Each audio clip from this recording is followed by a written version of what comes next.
वाहनों द्वारा श्री ब्रज 84 कोस की परिक्रमा के इस तीसरे दिन में हम आपको काममन के प्रमुख तीर्थ स्थलों के धार्मिक स्थलों के दर्शन करा रहे हैं। इस ब्रज 84 कोस की वाहनों द्वारा परिक्रमा में हम आपको एक एक स्थल के दर्शन कराएंगे, वहां का महत्व और महात्म बताएंगे। ये श्री गोकुल चंद्रमा जी मंदिर है।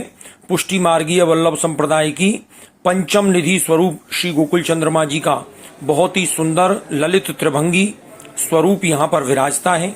ये आदि वृंदावन काममन में राशेश्वर भगवान श्री कृष्ण का स्वरूप है, जो पुष्टि मार्गीय रीति नीति के अनुसार जिसकी यहाँ अष्टयाम सेवा होती है। और यहाँ हमारे सभी यात्री जो वाहनों से आए हैं वो श्री गोकुल चंद्रमा जी के दर्शनों के लिए प्रवेश कर रहे हैं। बहुत विशाल मंदिर है। यहाँ पर मंगला, श्रृंगार, ग्वाल और राजभोग 4 दर्शन सुबह खुलते हैं और शाम को उत्थापन, भोग, संध्यारती और शयन ये 4 दर्शन शाम को खुलते हैं। यहाँ पर राग, भोग और श्रृंगार की सेवा है। ठाकुर जी को विभिन्न रागों के माध्यम से हवेली संगीत के अष्टछाप के कवियों के अष्ट सखाओं के पदों के माध्यम से सुबह जगाने से लेकर पौढ़ाने तक की नित्य सेवा यहाँ पर बड़े आनंद के साथ आयोजित होती है। यहाँ के दर्शनों का एक निश्चित समय है, इसलिए आप यहाँ दर्शन करने आने से पहले दर्शनों का समय ज्ञात कर लें। यहाँ सुबह 9:30 बजे राजभोग के दर्शन बंद हो जाते हैं और शाम को 4:30 बजे फिर दर्शन खुलते हैं। यहाँ से हम अगले पड़ाव की ओर चल पड़े हैं। गाते बजाते हुए हम श्री गोकुल चंद्रमा जी मंदिर से आगे चल रहे हैं पुष्टि मार्गीय वल्लभ संप्रदाय की सप्तम निधि स्वरूप श्री मदन मोहन जी हवेली की तरफ। ये श्री मदन मोहन जी का स्वरूप है, जहाँ मदन को भी मोहित करने वाले भगवान श्री कृष्ण का बहुत सुंदर स्वरूप विराजता है। वामांग में स्वामिनी श्री राधा रानी विराजती हैं और दाहिने अंग में श्री चंद्रावली सखी विराजती हैं। यहाँ पर अष्टयाम सेवा का बहुत सुंदर प्रकार है। सुबह मंगला, श्रृंगार, ग्वाल और राजभोग के दर्शन होते हैं। शाम को उत्थापन, भोग, संध्यारती और शयन तक की सेवा होती है। यहाँ भी एक निश्चित समय पर दर्शन खुलते हैं। इसके बाद हम श्री मदन मोहन जी के मंदिर से आगे चलते हैं। चूंकि पैदल का ही रास्ता है, वाहन हमने एक ओर को खड़े कर दिए हैं और हम आगे चल पड़े हैं श्री वृंदा देवी गोविंद देव मंदिर की तरफ। वृंदावन की अधिष्ठात्री देवी श्री वृंदा देवी का पूरे विश्व में एकमात्र स्वरूप यहाँ आदि वृंदावन काममन में विराजता है। और जयपुर में जो श्री गोविंद देव जी विराजते हैं वो पहले यहीं काममन में विराजते थे और आज भी उनका प्रतिभू स्वरूप श्री वृंदा देवी गोविंद देव मंदिर में विराजता है। विशाल मंदिर है। हम अंदर यहाँ प्रवेश करेंगे। सबसे पहले हम श्री गोविंद देव, श्री राधा रानी और ललिता सखी के दर्शन करेंगे, जो स्वरूप बीच में बहुत ही मन भावन स्वरूप विराज रहा है। विशाल जगमोहन है। यहीं से काममन की पंचकोसी परिक्रमा का शुभारंभ होता है। ये आदि वृंदावन काममन के वृंदा देवी गोविंद देव मंदिर है। यहाँ ये बीच में स्वयं श्री गोविंद देव विराज रहे हैं। बड़ा मन भावन स्वरूप है। पुजारी जी यहाँ बहुत सुंदर सेवा करते हैं और ये वृंदावन की अधिष्ठात्री देवी श्री वृंदा देवी का पूरे विश्व में जो एकमात्र विग्रह है, एकमात्र स्वरूप है, उसके आप दर्शन कर रहे हैं। और बगल में ही यहाँ श्री जगन्नाथ और नित्यानंद महाप्रभु का स्वरूप विराजता है। ये गोविंद देव जी का ही स्वरूप है और ये जगन्नाथ जी और नित्यानंद महाप्रभु का स्वरूप विराज रहा है। चलिए यहाँ तक के जो हमने दर्शन किए हैं उनके बारे में थोड़ा सा आपको जानकारी कर। मदन मोहन जी मंदिर के दर्शन किए। आपने स्वरूप जरा छोटा था तो बहुत से लोगों को दर्शन हो पाए हो, नहीं हो पाए हो। ये पुष्टि मार्गीय वल्लभ संप्रदाय की पूरे भारतवर्ष में या कहूँ पूरे संसार में 9 निधि विराजती है। जो प्रधान पीठ है वो नाथद्वारा में है, श्रीनाथ जी में। उदयपुर के पास जो राजसमंद के पास नाथद्वारा एक जगह है, वहाँ श्रीनाथ जी का मंदिर है, वो प्रधान पीठ है। वहीं उसी मंदिर में एक नवनीत प्रिया जी का स्वरूप विराजता है, वो दूसरी निधि है। इसके अलावा इनके 7 पत्रों की 7 निधि हैं जो भारतवर्ष में 7 स्थानों पर विराजती है। पहली कोटा में है, दूसरी नाथद्वारा में ही विराजती है, विठलनाथ जी का मंदिर अगर आप कभी जाएंगे। तृतीय कांकरोली में विराजती है राजसमंद, और चतुर्थ गोकुल में विराजती है मथुरा के पास। पंचम पंचम जो है वो काममन में विराजती है, जो आपने गोकुल चंद्रमा जी के दर्शन किए। षष्ठ छठी जो है वो बड़ौदा गुजरात में विराजती है, और सप्तम जो है वो मदन मोहन जी काममन में विराजती है। तो इसका मतलब काममन में दो विराजती है, पांचवी और सातवीं। आपने पहले सातवीं के दर्शन किए मदन मोहन जी के, वहां बीच में स्वरूप मदन मोहन जी का है। मदन मोहन का मतलब है, मदन कहते कामदेव को, कामदेव को भी जो मोहित कर ले, ऐसा सुंदर स्वरूप मदन मोहन का। उनके वामांग में बाएं दिशा में राधा रानी विराज रही है, और दाहिने हाथ को उनकी चंद्रावली विराज रही है, चंद्रावली सखी। उसके बाद आप गोकुल चंद्रमा जी के मंदिर में आए, वहां गोकुल चंद्रमा जी का स्वरूप विराजता है। गोकुल चंद्रमा जी मतलब गोकुल के चंद्र मतलब भगवान श्री कृष्ण, भगवान श्री कृष्ण का ही एक नाम है गोकुल चंद्रमा जी। ऐसा मत समझना कि आप चंद्रमा जी के दर्शन किए होंगे। गोकुल चंद्र का मतलब गोकुल के चंद्रमा।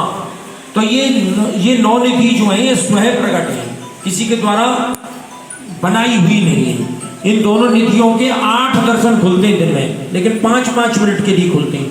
मंगला, उसके बाद श्रृंगार, फिर ग्वाल, फिर राजभोग, और राजभोग के बाद पट बंद हो जाते हैं।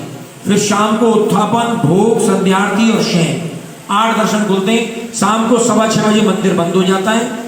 आधी सेकंड के लिए भी पट लगने के बाद दर्शन नहीं खुलते, चाहे 10,000 आदमी बाहर खड़ा हो। शाम को वहां दर्शन करेंगे। अभी श्रृंगार में दर्शन थे, इसलिए बहुत से लोगों को दर्शन नहीं हो पाए। ये बाहर पधारेंगे शयन के समय 5:30 पौने 6 बजे। उस समय वस्त्र कम होंगे गर्मी के मौसम में, तो वहां अपन दर्शन करेंगे। यहां जो आप बैठे हुए हैं तीसरे मंदिर में, ये वृंदा देवी का स्वरूप है। पूरे विश्व में एकमात्र स्वरूप विराजता है जिसके आप दर्शन कर रहे हैं। ये आप बड़े सौभाग्यशाली हैं कि पूरे विश्व में जो एकमात्र स्वरूप विराजता है उसके सामने आप विराजे हुए, उसके सामने आप बैठकर उनके दर्शन कर रहे हैं। ये वृंदा देवी हैं, वृंदावन की अधिष्ठात्री देवी है। जो वृंदावन आपने नाम सुना है ना, वृंदावन की अधिष्ठात्री देवी जो है वो है वृंदा देवी। और ये जो काममन है ये प्राचीन वृंदावन है, आदि वृंदावन है, इसको बोलते हैं आदि। आदि माने प्राचीन, प्राचीन वृंदावन यही है। ब्रह्म वैवर्त पुराण में, गर्ग संहिता में, ब्रज भक्ति विलास में ऐसे कितने ही ग्रंथ हैं जिनमें ये वर्णन। ये प्राचीन वृंदावन है। ये आपने वृंदा देवी के दर्शन किए। वृंदावन की अधिष्ठात्री देवी वृंदा देवी भगवान कृष्ण की नित्य सहचरी है। उसके बाद दूसरे जो दर्शन है वो गोविंद देव जी के दर्शन है। आपने जयपुर में गोविंद देव जी के दर्शन किए होंगे। जयपुर के जो गोविंद देव जी हैं वो पहले वृंदावन में विराजते थे। फिर वृंदावन से जब मुगलों का आतंक हुआ और सारे मूर्तियों को वहां नष्ट भ्रष्ट किया जा रहा था, तो उनको लेकर उनके पुजारी जी जो हैं वो काम बनाए, और काममन में गोविंद देव जी विराजे। फिर जयपुर के राजा उस समय थे महाराजा जय सिंह द्वितीय, उन्होंने इनको पधराया जयपुर। तो जब ये जयपुर इनको पधराया तो राजा ने हाथी घोड़े उनके रथ में लगवाए, लेकिन हाथी घोड़ों से भी वृंदा देवी का रथ आगे नहीं बढ़ा। तो उन्होंने कहा कि कहीं ऐसा ना हो मुसलमान आ जाए और फिर यहाँ पर और हमें परेशान करें, तो वृंदा देवी को यहीं छोड़ के और गोविंद देव जी जयपुर पधारे।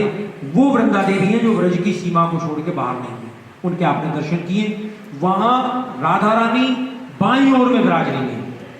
बाईं ओर जो स्वरूप है बामांग, मतलब स्त्री जो है वो बामांग में रहती है, तो बामांग में राधा रानी विराजती है और दाहिनी ओर ललिता सखी विराजती है। और आगे जो है वो जगन्नाथ जी का स्वरूप है और उनके बगल में निताई गौर जो है वो विराज रही है। ये वो स्थल है जहां से काममन की पंचकोशी परिक्रमा का प्रारंभ होता है। काममन की 5 दिन की पंचकोशी परिक्रमा लगती है। कब लगती है? भाद्रपद में। जब भाद्रपद के महीने में काममन की पंचकोशी परिक्रमा लगती है, 5 स्थानों पर ले जाती है।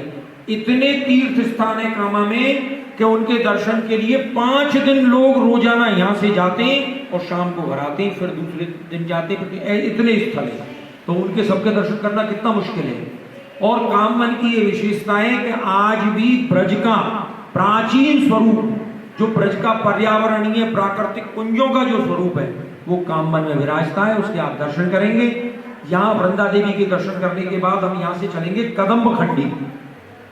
कदम्ब खंडी 500 बीघा का ऐसा क्षेत्र है जिसमें आज भी हजारों की संख्या में मोर हैं। हजारों की संख्या में बोल रहा हूं मैं, ऐसे आदातों तो नहीं फेंक रहा हूं, प्रमाणिक बात बोल रहा हूं। हजारों की संख्या में मोर हैं और कदम्ब के वृक्ष हैं वहां पर। पूरे 500 बीघा में से एक दातुन की लकड़ी भी कोई नहीं तोड़ सकता, इतना वहां प्रतिबंध है। वहां का महत्व, वहां के बारे में जाके वहीं बताएंगे, स्थल पे आपको आराम से चलेंगे। वहां थोड़ी धूप होगी इसलिए इधर उधर, और वहां 250 सीढ़ी चढ़ने के बाद एक रासमंडल भी है, जो ग्रुप में मैंने एक रासमंडल का डाला था। अगर आप वहां का मौसम अनुकूल देखेंगे और चढ़ने की स्थिति में होंगे तो चढ़ेंगे, वरना नीचे से ही डंडा उठेंगे। अब यहाँ से कदम खंडी चलते हैं, वही बैंक्वेट हॉल के सामने जो आपकी गाड़ियां खड़ी हैं वहीं जाके गाड़ियों में बैठना है और फिर चलना। यहाँ से हम गाड़ियों में बैठकर कदम्ब खंडी के लिए चलेंगे। कदम्ब खंडी लगभग यहाँ से 8 किलोमीटर दूर है और ये हम आ पहुँचे हैं सोनेरा की कदम्ब खंडी, जहाँ हमने गाड़ियों को खड़ा कर दिया है और आगे हम चल पड़े सोनेरा की कदम्ब खंडी में नागा बाबा के दर्शन करने के लिए। ये वही स्थान है जहाँ चतुर्चिंतामणि ब्रजदूल नागाजी महाराज की जटाएं एक झाड़ी में उलझ गई थी और उन जटाओं को सुलझाने के लिए स्वयं श्री प्रिया प्रीतम राधा कृष्ण यहाँ पधारे और बाबा की जटाओं को सुलझाया। यहाँ पर बहुत सुंदर पहाड़ के ऊपर रासमंडल है और काका वल्लभ जी की बहुत सुंदर यहाँ पर बैठक विराजती है। 500 बीघा का एक क्षेत्र है जहाँ से कोई लकड़ी नहीं तोड़ सकता है। यहाँ हजारों मोर हैं। दुर्लभ जगह है जहाँ आप दर्शन कर रहे हैं। यहाँ ब्रजदूल है चतुर्चिंतामणि नागाजी महाराज की जटाएं उलझी थी। ये जो आप चित्र देख रहे हैं, ये जो मूर्ति देख रहे हैं, ये लीला स्थल है, उसके दर्शन कराने के लिए बनाई गई है। लेकिन मैं आपको यहाँ का परिचय दे देता हूँ।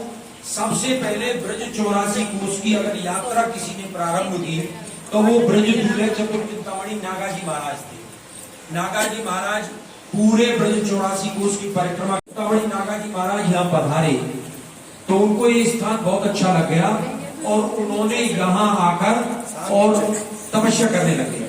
जब ये तपस्या करने लगे तो इनकी लंबी जटाएं एक झाड़ी में उलझ गई। झाड़ी में जब इनकी जटाएं उलझ गई, जब खड़े हुए तो वो जटाओं को नहीं सुलझा पाए। तो यहाँ के गांव के जो ग्वारिया जो थे गुर्जर जाति के, उन्होंने कहा ला बाबा तेरी जटा उलझ गई है, हम सुलझा दें। नहीं, जिसने उलझाया है वही सुलझाएगा। बाबा ने हाथ नहीं लगाने दिया किसी को। बाबा ऐसे अड़पड़ अड़े रहे और भक्त की जो बाबा की जटाओं को सुलझाया। ये वो दर्शन है जो कदम खंडी में ब्रजदूल चतुर्चिंतामणि नागाजी महाराज की जटाओं को सुलझाने का दर्शन है। नहीं चढ़ सकते, यहीं से उनको दंडोत करें। ये यहाँ से लौटते समय बांके बालाजी का मंदिर है, जहाँ पर वो जो ऊपरले पराई जो है उनका इलाज होता है। जैसे वहाँ बालाजी में होता है ना, मेहंदीपुर बालाजी, उसी की एक शाखा है। बीच रास्ते में आपने देखा होगा एक मंदिर पड़ा था बालाजी का, वो बालाजी के मंदिर के यहीं बगल में श्री राधा कृष्ण का बहुत सुंदर स्वरूप विराज रहा है। ये सुनहरा की कदम खंडी है, आप दर्शन कर सकते हैं श्री राधा कृष्ण के।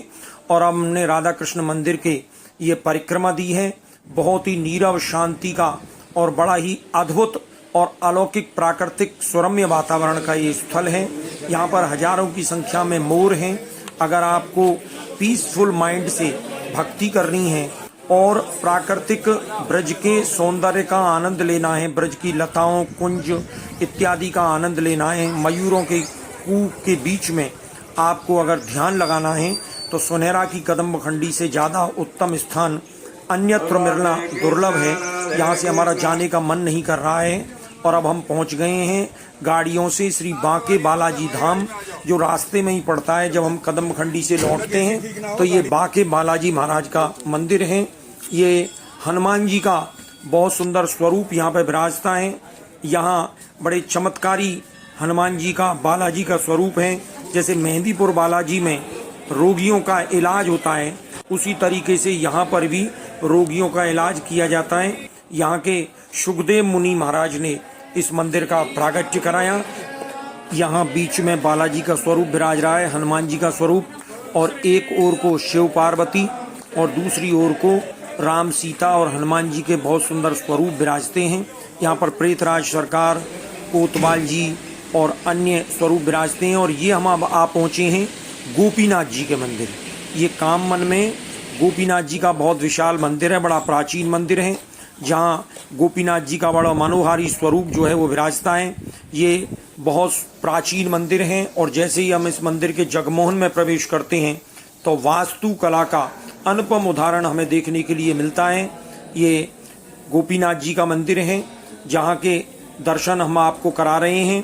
बीच में श्री गोपीनाथ जी का स्वरूप विराज रहा है और उनके वामांग में जानवी माता और दाहिनी ओर श्री राधा रानी विराज रही हैं। बहुत सुंदर भित्ति चित्र इस मंदिर की बेजोड़ अनुपम कृति है और स्थापत्य कला का ये बहुत सुंदर नमूना है। यहाँ गोपीनाथ जी के मंदिर के दर्शन करने के बाद ये सामने हनुमान जी का मंदिर है और हम यहाँ से फिर बाहर निकलते हैं और चलते हैं चरण पहाड़ी की तरफ। आपने चरण पहाड़ी के बहुत दर्शन किए होंगे, लेकिन यहाँ एक ऊपर पहाड़ी पर जहाँ 300 सीढ़ियाँ चढ़कर आप पहुँच सकते हैं, भगवान श्री कृष्ण के अनुपम चरण चिन्ह विराज रहे हैं। एक शिला पर ठाकुर जी के चरण चिन्ह छपे हुए हैं। आपने चरण चिन्हों के दर्शन किसी मूर्तिकार के द्वारा बनाए हुए चरण चिन्हों के दर्शन किए होंगे, लेकिन आप पहली बार ठाकुर जी के चरण चिन्ह जो शिला पर छप गए हैं उनके दर्शन यहाँ कर सकते हैं। ये बहुत ही सुंदर स्थल है। लगभग 250 सीढ़ियाँ चढ़ने के बाद ये देखिए, ये शिला पर भगवान श्री कृष्ण के चरण चिन्ह अंकित हैं, जहाँ उन्होंने खड़े होकर मुरली बजाई और उस मुरली की धुन से शिलाखंड जो है वो द्रवीभूत हो गए, पिघल गए और उन पिघले हुए शिलाखंड पर भगवान के मुरली बजाते समय का बहुत सुंदर चरण चिन्ह जो है वो अंकित हैं, जिसके दर्शन बहुत ही दुर्लभ हैं और बड़े ही सौभाग्य वाले पुरुष जो होते हैं वो ही इन चरण चिन्हों के चरण पहाड़ी के दर्शन कर सकते हैं। हम ऊपर यहाँ गाड़ियाँ आ जाती हैं, यहाँ से हम गाड़ियों में बैठकर फिसलनी शिला की तरफ चलेंगे। ये श्री कृष्ण की फिसलनी शिला है, जहाँ भगवान ने बाल रूप में बाल लीलाएं की हैं और बहुत सुंदर एक पहाड़ पर एक लंबी चौड़ी फिसलनी शिला है, जिस पर ठाकुर जी बाल लीला के समय ग्वाल बालों के साथ खेलते हैं, फिसलते हैं। ये लीलाएं नित्य नवीन हैं जो आज भी हो रही हैं। 5,500 वर्ष पूर्व ठाकुर जी की जो ये फिसलनी शिला है, इस पर आज भी प्रभु ग्वाल वालों के रूप में, यहाँ के ब्रजवासी बालकों के रूप में आज भी फिसलते हैं। ऐसा नहीं मानना है कि 5,500 वर्ष ही पहले फिसले थे प्रभु, आज भी यहाँ पर नित्य नवीन लीलाएं होती हैं। और ये हमारे जो ब्रज यात्री जो हैं वो ब्रज 84 कोस की जो वाहनों द्वारा जो परिक्रमा दे रहे हैं वो इस पर फिसल रहे हैं। और इसके बाद हम पहुँचे भोजन थाली, भोजन बिहारी भगवान के यहाँ दर्शन आप करेंगे। यहाँ थाली कटोरा के बहुत सुंदर एक शिला पर दर्शन है, जहाँ ठाकुर जी ने छाक आरोगी है, माने प्रभु ने यहाँ पर भोजन किया है।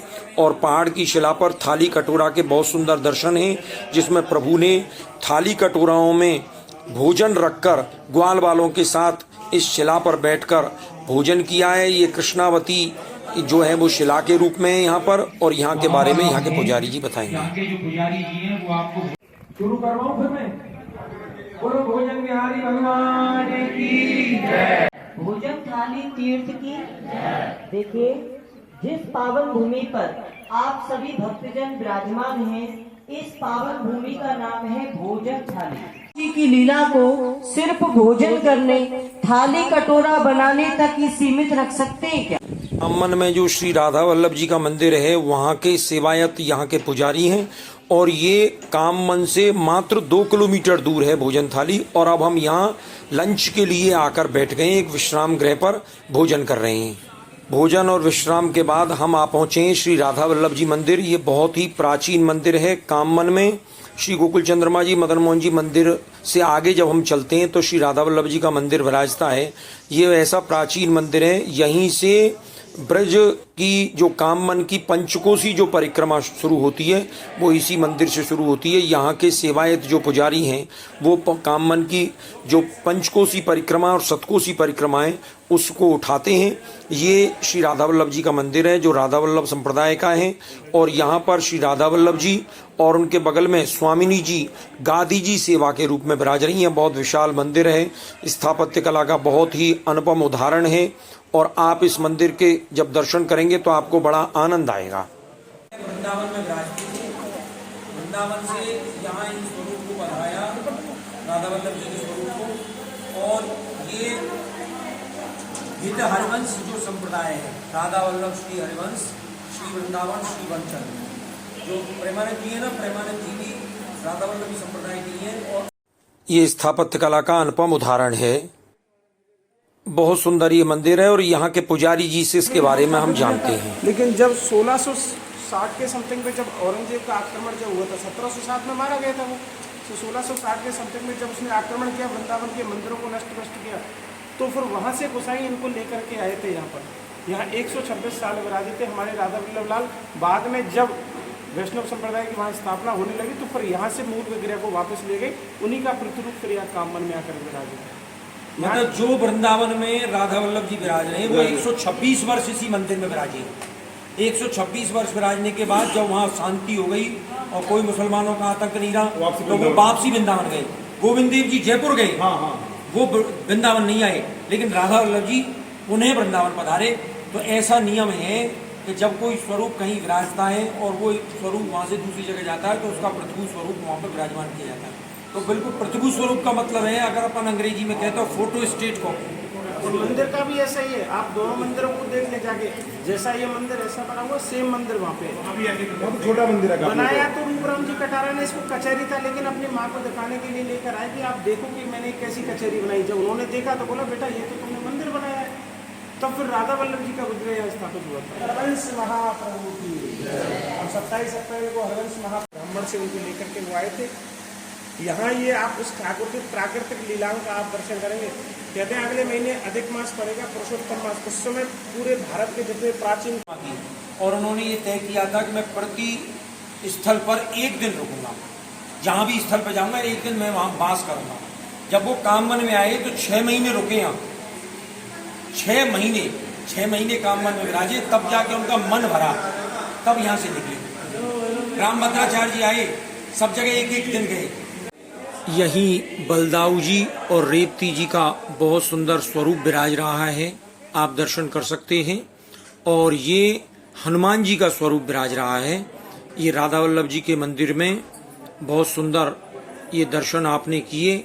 और अब हम एक बार पुनः श्री राधा वल्लभ लाल और उनकी प्रिया स्वामिनी जी श्री राधा रानी जो गादी स्वरूप में विराज रही हैं, उनके दर्शन करते हैं। ये राधा वल्लभ जी यहाँ बहुत प्राचीन स्वरूप में विराज रहे हैं और राधा वल्लभ जी के दर्शन करने के बाद हम आगे चलते हैं। पैदल ही हम निकलते हैं और पहुँचते हैं धर्मराज जी के मंदिर। ये धर्मराज जी का बहुत प्राचीन मंदिर है और पूरे ब्रज 84 कोस में आपको अन्यत्र धर्मराज जी का मंदिर देखने के लिए नहीं मिलेगा। धर्मराज जी के बगल में उनकी बहन यमुना महारानी विराज रही हैं और ये धर्मराज जी का बहुत सुंदर स्वरूप यहाँ पर दर्शनीय है। चलो इनके बारे में जानते हैं। जो बगल में विराज रही हैं ये यमुना महारानी है, सूर्य पुत्री है, सूर्य की पुत्री है यमुना महारानी। तो यमुना महारानी और धर्मराज, यहाँ समक्ष ही भगवान शिव का स्वरूप विराज रहा है, शिवलिंग इस धर्मराज जी के मंदिर में। और धर्मराज जी के मंदिर में शिव परिवार के दर्शन करने के बाद हम आगे पैदल बढ़ते हैं ब्रज के प्रमुख महादेव कामेश्वर महादेव की ओर। ब्रज में 4 प्रमुख महादेव हैं, वृंदावन में गोपेश्वर, मथुरा में भूतेश्वर, गोवर्धन में चकलेश्वर और काममन में कामेश्वर। आज से 5500 वर्ष पूर्व भगवान श्री कृष्ण के प्रपौत्र वज्रनाभ के द्वारा इनका प्रागट्य किया गया है। ये कामेश्वर महादेव का विशाल मंदिर है। यहाँ पूरा शिव परिवार विराजता है प्राचीन स्वरूप में और कांवड़िया यहीं आकर जल चढ़ाते हैं। और यहाँ के बारे में यहाँ के जो पुजारी जी हैं वो आपको जानकारी देंगे।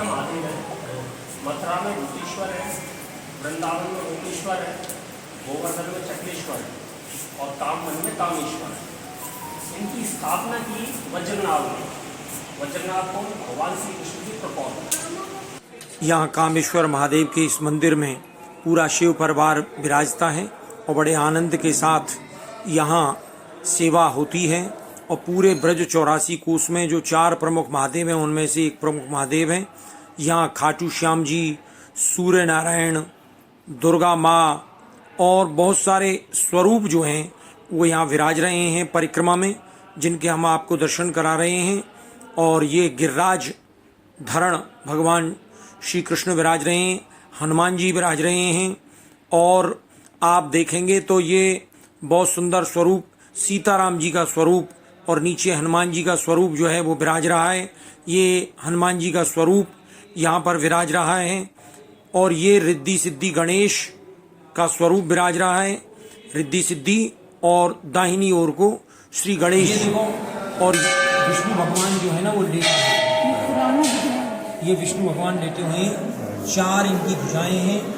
देखो 1 2 3 और 4 शंख चक्र गदा पद्म 4 भुजाओं में इन्होंने धारण कर रखी है। ये लक्ष्मी जी हैं, लक्ष्मी जी दबा रही हैं, और आगे जो अप्सराएं जो नृत्य कर रही हैं, और इनके नाभि में से कमल उत्पन्न है और कमल पर ब्रह्मा जी हैं, और ये शेष है। देखो सर्प दिखाई दे रहे हैं आपको, ये शेष साई भगवान विष्णु का स्वरूप विराज रहा है। लक्ष्मी जी पैर दबा रही हैं, और नाभि में से कमल पर ब्रह्मा जी प्रागट्य है।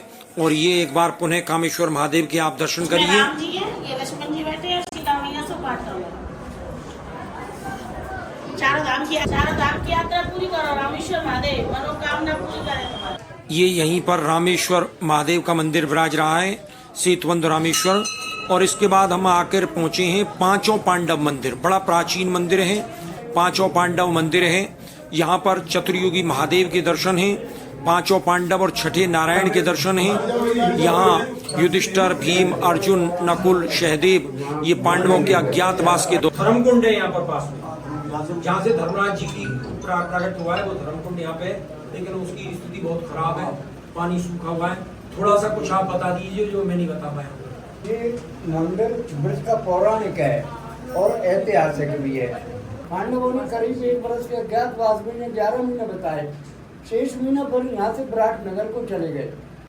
पांडवों के अज्ञातवास के दौरान यहाँ रुकने का ये मंदिर है, और ये 12 भगवान और भूदेवी माने पृथ्वी देवी, 12 भगवान और पृथ्वी देवी का जब 12 भगवान पृथ्वी को रसातल में से निकाल कर लाए उस समय का ये मंदिर है।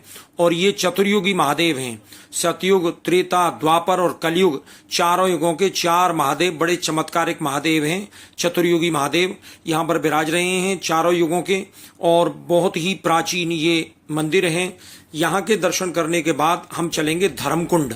ये धर्मकुंड भगवान श्री कृष्ण ने अपने माता पिता नंद यशोदा को पितरों के तर्पण के हितार्थ ये धर्मकुंड यहाँ काममन में प्रकट किया है, जहाँ पितृपक्ष में श्राद्ध, तर्पण और बहुत सारे जो पितृपक्ष के जो कार्यक्रम होते हैं, कर्मकांड होते हैं, वो यहाँ कराए जाते हैं। और यहाँ सभी यात्री बैठकर अपने पितरों के लिए तर्पण कर रहे हैं, और यहाँ के पुजारी जी जो हैं वो मंत्र के द्वारा तर्पण करा रहे हैं।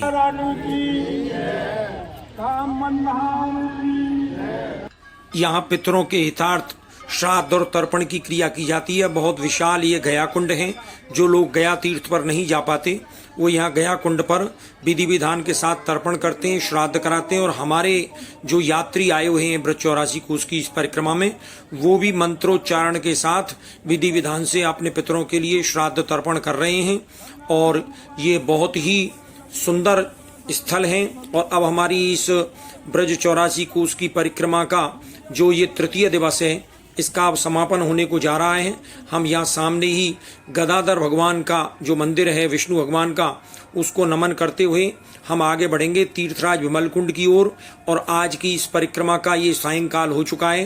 तीर्थराज विमल कुंड का हम दर्शन करेंगे, वहाँ का महत्व और महात्म्य जानेंगे। और फिर इसके बाद चतुर्थ दिवस हमारी ये वाहनों की परिक्रमा और आगे चलेगी। इसी तरीके से हम आपको ब्रज 84 कोस की वाहनों द्वारा परिक्रमा कराएंगे। जय श्री कृष्ण। आप हमारे ब्रज दर्शन व्लॉग्स यूट्यूब चैनल और इंस्टाग्राम और फेसबुक पेज से जुड़े रहें इसी तरह के ब्रज 84 कोस के लीला स्थलों के दर्शन के लिए। जो कन्याएं भगवान श्री कृष्ण को वर पाकर के इतना खुशी हुई है, इतना खुशी हुई है, उनके खुशी के प्रेम आंसुएं निकले हैं। उन प्रेम के आंसुओं से ये विमल कुंड को भरा है, प्रेम आंसुओं से। सिंधु देश का राजा विमल था, उसके नाम से विमला कुंड। सबसे बड़ी कन्या थी विमला, ये मेन मंदिर विमला देवी का। ये नपुत्री को पुत्र दे और कोड़ी को काया। कोड़ चुचाते हुए भी इसके स्नान करने से, ब्रजरज लगाने से, कथा सुनने से, परिक्रमा करने से जिनकी निर्मल काया हो जाती है। मुक्ति कहे गोपाल से, मेरी मुक्ति दे बताए, और ब्रज रज मस्तिक लगे तो मुक्ति सबको छींटा लगाओ, सबको छींटा हरिओ पवित्रो पवित्रो वा सर्वानुवत्तां कृतो विवाह। कृष्ण भक्ति दे, शक्ति दे, ब्रज को बात से, ब्रज में राधा रानी की जय। देखो इसको आग वृंदावन कामन कहते हैं। ये विमल कुंड है, ये 84 तीर्थों का राजा है। भगवान श्री कृष्ण के माता पिता नंद बाबा यशोदा मैया जब उनकी वृद्धावस्था थी, उनका बुढ़ापा था, उनके बस की नहीं था, तो भगवान श्री कृष्ण ने अपने माता पिता के लिए यहाँ द्वापर में भादो मास शुक्ल पक्ष भोजन थाली न दौज को माता पिता को चारों धाम 84 तीर्थों को यहाँ बुलाया।